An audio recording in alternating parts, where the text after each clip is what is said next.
ভাইয়া, আব্বু তোমার জন্য গোশত পাঠিয়েছে। ও, কিসের গোশত? এটা কুকুরের গোশত।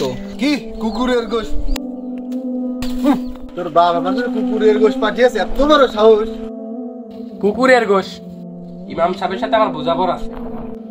ইমাম সাহেব, ইমাম সাহেব, কোথায় আপনি? বেরিয়ে আসেন। কে?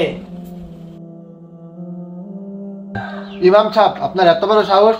আপনি আমাদের বাসায় কুকুরের গোশত পাঠিয়েছেন? আপনি জানেন না কুকুরের মাংস হারাম? আপনারা তাহলে জানেন কুকুরের গোশত খাওয়া হারাম? জানি বলে তো আপনার মাংস আমরা গ্রহণ করি নাই। ও আচ্ছা, কুকুরের গোশত খাওয়া হারাম আর সুদ খাওয়া কি হালাল? আপনি তো সুদ খান। ও তো নয় সুদ খাই। আমি কি দোষ করেছি যে আমার বাসায় কুকুরের মাংস পাঠিয়েছে? হ্যাঁ হ্যাঁ, আমরা তো জানি তুমি কেমন। আপনারা আপনারা একজন হলো ঘুষখোর, একজন হলো সুদখোর।